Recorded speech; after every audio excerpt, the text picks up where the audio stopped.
High KYC tentative. Data terbaru menunjukkan lebih dari 18 juta identitas telah terverifikasi di jaringan Pi. Namun di balik capaian tersebut, masih terdapat ribuan pionir yang menghadapi dua hambatan utama yang belum terselesaikan, status KYC tentatif yang belum berubah, serta antrean migrasi poin 9 yang tidak menunjukkan progres yang jelas di banyak akun. Pada saat yang sama, jaringan telah memasuki era baru dengan peningkatan ke protokol 22 dan penyesuaian terhadap standar regulasi MiCA untuk memperkuat keamanan dan kepatuhan ekosistem. Namun secara teknis, perlu dipahami bahwa kepemilikan saldo di aplikasi mining tidak otomatis berarti aset tersebut sudah sepenuhnya berada dalam kendali Anda, selama proses akhir berupa validasi KYC dan migrasi mainnet belum selesai secara sempurna. Dalam pembahasan sebelumnya, kita telah meninjau aspek legalitas melalui whitelist OJK dan posisi regulasi aset digital. Tetapi satu hal yang jauh lebih krusial sering diabaikan, yaitu fakta bahwa legalitas tanpa kepemilikan aset di dompet mainnet tidak memiliki nilai praktis bagi pengguna. Karena pada akhirnya, yang menentukan akses Anda terhadap aset bukan hanya status regulasi, tetapi validasi teknis di dalam sistem blockchain itu sendiri. Pada video ini, fokus kita adalah pada fakta teknis yang dapat diverifikasi, mengapa status KYC tentatif masih bertahan di sebagian akun, bagaimana mekanisme sebenarnya di balik antrean poin 9 pada Blockchain Explorer, serta apa langkah yang diperlukan agar setiap koin yang Anda hasilkan sejak awal benar-benar berhasil bermigrasi ke mainnet tanpa kehilangan kontrol. Hal yang paling penting untuk dipahami sejak awal adalah ini. Selama ada satu saja tahapan teknis yang tidak sinkron, maka sistem tidak akan memberikan status kepemilikan penuh atas aset tersebut. Karena itu, informasi yang akan dibahas berikutnya bukan sekadar penjelasan umum, tetapi rangkaian validasi berdasarkan dokumentasi resmi core team. Tujuannya sederhana, memastikan Anda tidak hanya tercatat sebagai bagian dari lebih dari 18 juta pengguna yang terverifikasi, tetapi benar-benar menjadi pemilik sah atas aset digital yang telah Anda bangun sejak awal.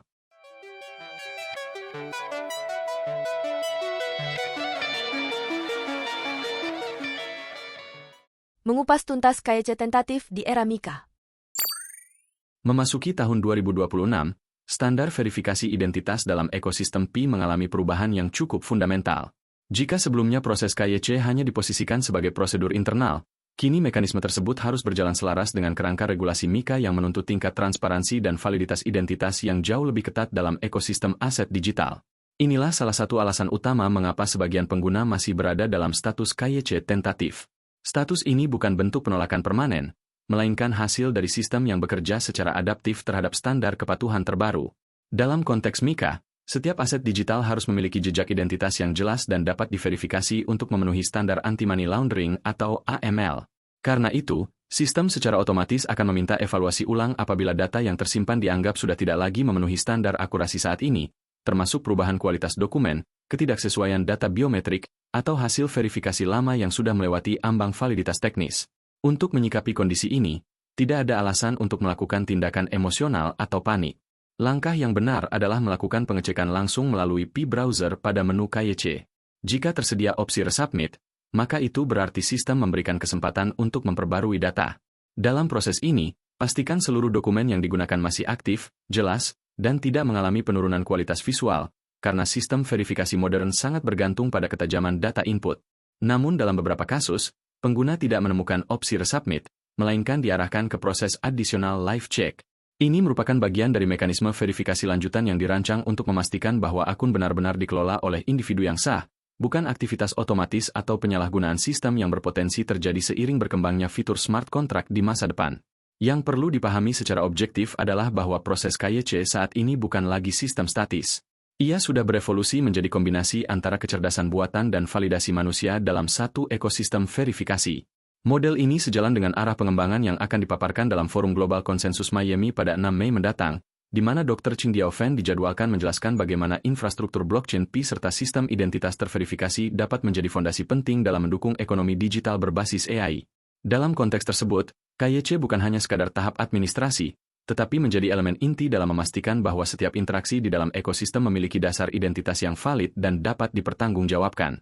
Karena itu, sebelum memasuki fase utilitas yang lebih luas, termasuk pengembangan fitur seperti DEX maupun Launchpad, kondisi data pengguna harus berada dalam status bersih dan konsisten secara sistem. Pada akhirnya, pencapaian status KYC PASET bukan sekadar formalitas, tetapi merupakan syarat teknis utama yang menentukan apakah aset Anda benar-benar dapat berinteraksi dengan seluruh ekosistem yang sedang dibangun. Tanpa validasi tersebut, saldo yang Anda miliki tidak akan memiliki fungsi penuh di dalam jaringan, meskipun secara angka sudah tercatat di aplikasi. Solusi poin 9 dan analisis hambatan migrasi. Banyak pengguna mempertanyakan mengapa poin 9 pada mainnet checklist tidak kunjung berubah menjadi status selesai, meskipun poin sebelumnya seperti poin 8 sudah diselesaikan sejak lama. Untuk memahami kondisi ini secara objektif, kita perlu melihat mekanisme yang terjadi di balik sistem melalui data yang dapat ditinjau pada Blockchain Explorer resmi. Berdasarkan pola yang terlihat pada sistem, proses migrasi saldo ke dompet mainnet tidak dilakukan secara individual secara real-time, melainkan menggunakan mekanisme batch processing atau pemrosesan dalam kelompok besar. Artinya, jaringan tidak memindahkan saldo satu persatu secara langsung, tetapi mengelompoknya dalam interval tertentu untuk menjaga stabilitas beban transaksi di seluruh node, terutama dalam kondisi jaringan yang sudah memasuki skala besar di era protokol 22. Dalam model ini, jika sebuah akun belum masuk dalam batch aktif, maka statusnya akan tetap berada dalam antrean hingga siklus pemrosesan berikutnya dijalankan oleh sistem. Namun di luar mekanisme batch tersebut, terdapat satu faktor teknis yang sering menjadi penyebab utama tertahannya progres poin 9, dan ini sering tidak disadari oleh banyak pengguna. Masalah yang paling umum terjadi di tahun 2026 adalah ketidaksinkronan antara alamat dompet yang terdaftar di aplikasi mining dengan dompet aktif yang sebenarnya digunakan oleh pengguna. Dalam banyak kasus, pengguna melakukan penggantian pasprase atau melakukan reset keamanan pada dompet mereka, tetapi tidak memperbarui atau mengonfirmasi ulang perubahan tersebut pada bagian checklist mainnet, khususnya di poin konfirmasi dompet. Akibatnya, sistem tetap mengacu pada alamat lama yang sudah tidak lagi memiliki akses oleh pengguna. Dalam kondisi ini, ketika sistem mencoba melakukan pengiriman saldo, transaksi tidak dapat terselesaikan karena tidak ada lagi validasi kepemilikan pada alamat tersebut, sehingga proses migrasi akan tertahan dalam status pending tanpa batas waktu yang jelas. Solusi dari permasalahan ini bersifat teknis dan harus dilakukan dengan sangat hati-hati. Jika Anda mengalami keterlambatan yang tidak wajar pada poin 9, langkah pertama adalah melakukan audit mandiri terhadap alamat dompet yang saat ini terhubung dengan akun Anda. Pastikan bahwa alamat yang tercantum pada poin 3 checklist mainnet benar-benar sesuai dengan dompet yang Anda miliki akses pasprasenya saat ini.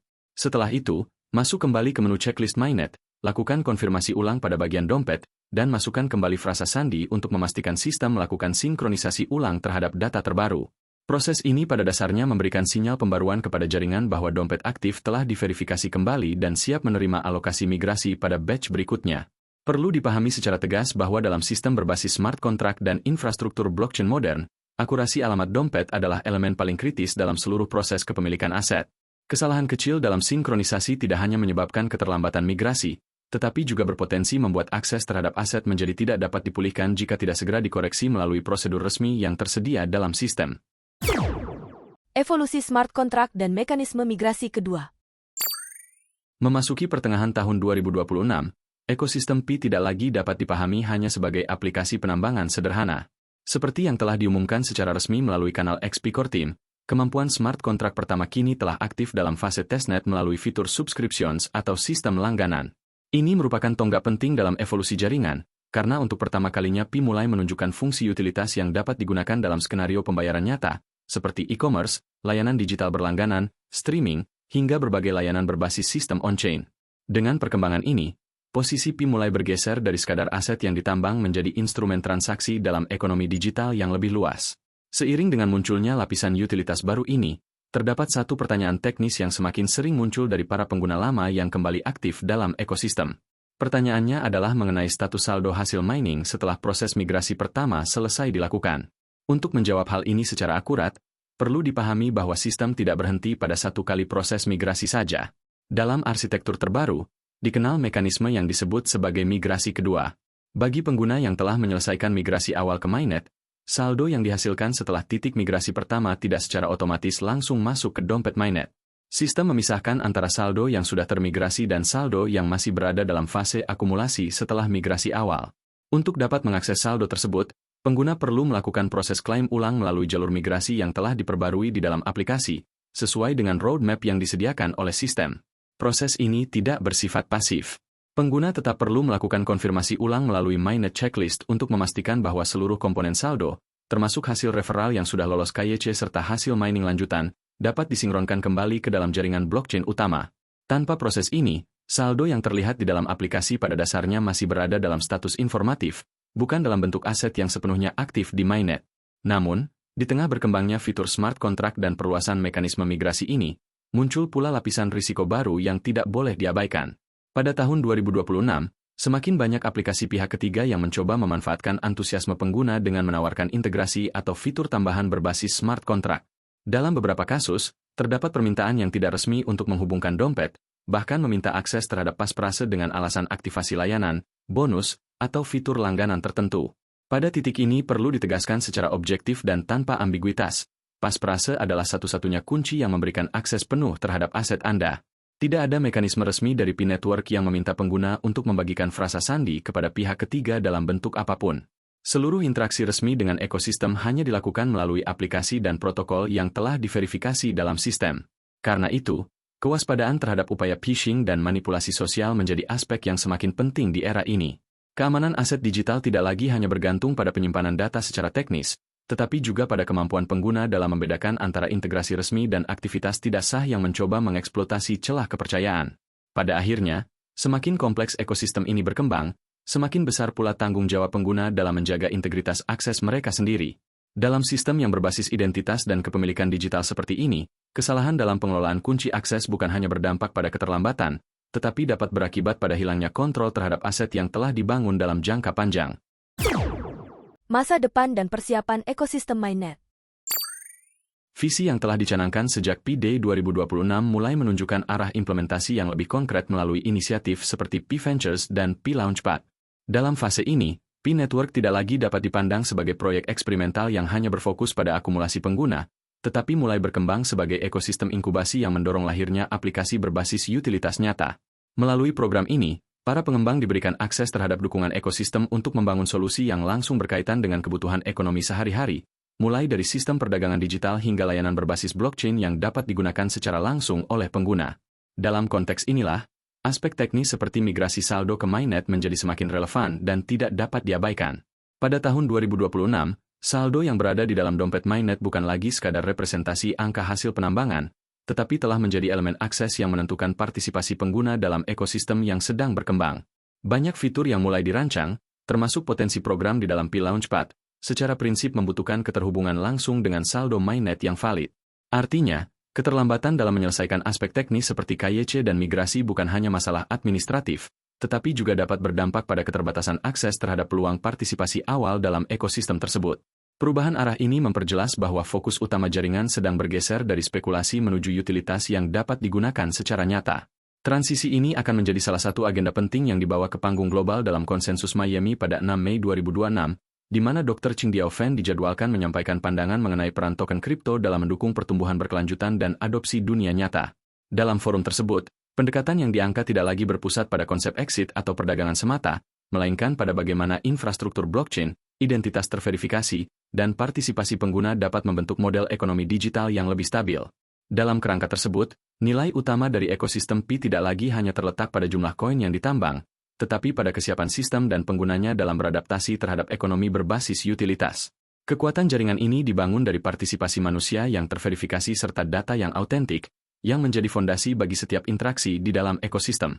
Pada akhirnya, kita sedang berada dalam fase transisi di mana aset digital tidak lagi hanya dipahami sebagai angka di dalam aplikasi, tetapi sebagai bagian dari infrastruktur ekonomi yang sedang dibentuk. Oleh karena itu, setiap langkah teknis yang diselesaikan hari ini, termasuk penyelesaian checklist mainnet, bukan sekadar proses administratif, melainkan penentu posisi Anda dalam struktur ekonomi digital yang sedang dibangun secara bertahap oleh jaringan ini. Final checklist dan diskusi komunitas.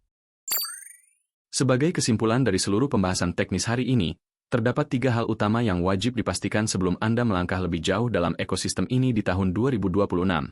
Pertama, pastikan status KYC Anda benar-benar selesai. Jangan membiarkan status tentatif berada tanpa tindakan lanjutan apabila sistem memberikan opsi pembaruan atau resubmit. Karena dalam struktur verifikasi saat ini, status tersebut merupakan penentu awal validitas identitas dalam ekosistem. Kedua, lakukan pemeriksaan mandiri terhadap poin 9 pada mainnet checklist. Pastikan alamat dompet yang sudah terkonfirmasi adalah alamat yang benar-benar Anda miliki aksesnya saat ini. Ketidaksesuaian pada bagian ini dapat menyebabkan proses migrasi tertahan dalam sistem batch tanpa kejelasan progres. Dan ketiga, jaga keamanan dompet Anda dengan disiplin penuh. Dalam era smart contract dan integrasi ekosistem yang semakin kompleks, kesalahan kecil dalam pengelolaan pasprase bukan lagi sekadar kelalaian teknis, tetapi risiko permanen yang tidak dapat dipulihkan oleh sistem maupun pihak manapun. Seluruh langkah teknis ini mungkin terasa kompleks, Namun pada dasarnya inilah konsekuensi dari kepemilikan aset digital yang memiliki standar validasi dan kepatuhan yang lebih ketat. Kepemilikan dalam sistem seperti ini tidak hanya ditentukan oleh angka yang terlihat di aplikasi, tetapi oleh kesiapan teknis dan ketepatan Anda dalam mengikuti setiap tahapan verifikasi. Saya ingin mengetahui sejauh mana perkembangan akun Anda saat ini. Apakah Anda sudah berhasil menyelesaikan proses migrasi kedua, atau masih berada dalam kondisi tertahan pada status KYC tentatif maupun antrean poin 9 yang belum terselesaikan? Silakan tulis kendala spesifik yang Anda hadapi di kolom komentar. Saya akan meninjau setiap kasus berdasarkan data dan dokumentasi resmi yang tersedia untuk membantu mencari solusi teknis yang paling relevan. Mari kita jadikan ruang komentar ini sebagai forum diskusi yang lebih terarah, berbasis data, dan bermanfaat bagi seluruh pionir yang sedang menghadapi proses yang sama. Ingat, dalam sistem digital yang terus berkembang seperti ini, hanya ketepatan data dan pemahaman fakta yang dapat menjaga nilai dan akses terhadap aset Anda. Tetaplah berpikir jernih, tetap kritis, dan sampai bertemu kembali di pembahasan berikutnya.